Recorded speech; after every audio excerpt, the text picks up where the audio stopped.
লক্ষ্য কণ্ঠে গীতা পাঠের দিনই টেট পরীক্ষার আয়োজন করল রাজ্য সরকার, তা আবার পূর্ববর্তী তারিখ পিছিয়ে। তো 24শে ডিসেম্বর একদিকে টেট পরীক্ষা আর অন্যদিকে শহরে হতে চলেছে বিরাট গীতা পাঠের কার্যক্রম। তাতে থাকতে চলেছেন স্বয়ং প্রধানমন্ত্রী নরেন্দ্র মোদী, আর তাই নিয়ে চলছে রাজনৈতিক চাপানোতর।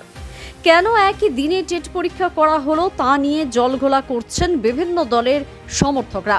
পরিস্থিতি উদ্বেগজনক দেখে তড়িঘড়ি নবান্নে এই বৈঠকে ডেকেছেন রাজ্যের মুখ্য সচিব। পূর্ব নির্ধারিত সূচি অনুযায়ী আগামী 24শে ডিসেম্বর বিগ্রেট বিশালভাবে হতে চলেছে গীতা পাঠের অনুষ্ঠান। আর সেই একই দিনে রাজ্যব্যাপী প্রাইমারি টেট পরীক্ষা দিন নির্ধারিত হয়েছে। পরীক্ষা দেবেন রাজ্যের কয়েক লক্ষ বেকার যুবক যুবতী। কিন্তু প্রথমে টেট পরীক্ষার দিন 10ই ডিসেম্বর ঘোষণা করা হয়েছিল। হঠাৎ করে নোটিশ দিয়ে সেই দিন পিছিয়ে 24শে ডিসেম্বর করা হলো। বোর্ডের প্রস্তুতির সমস্যার কারণে দিন পরিবর্তন বলে দাবি সরকারের। অন্যদিকে একই দিনে ধর্মতলায় হতে চলেছে মেগা গীতা পাঠ অনুষ্ঠান, যাতে যোগ দিতে চলেছেন স্বয়ং দেশের প্রধানমন্ত্রী। স্বাভাবিকভাবেই যে তাতে কয়েক লক্ষ মানুষের সমাগম হতে চলেছে তা হলফ করে বলা যায়।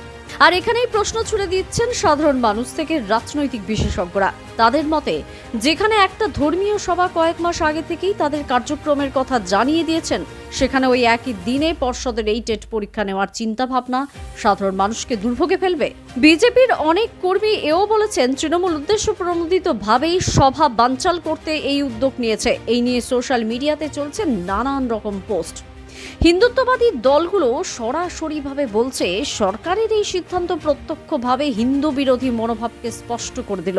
কয়েক মাস পরেই লোকসভা ভোট, আর ভোটের মুখে বোর্ডের এই সিদ্ধান্ত সরাসরি ভোট বাক্সে প্রভাব ফেলবে, এমনটাই মনে করছেন রাজনৈতিক বিশেষজ্ঞদের একাংশ। তবে শাসক দল তৃণমূল বিষয়টিকে সরকারি সিদ্ধান্ত বলে এড়িয়ে গিয়েছেন। এই অবস্থায় কি করা যায় তার জন্য নবান্নে বৈঠকে বসেছেন রাজ্যের মুখ্য সচিব।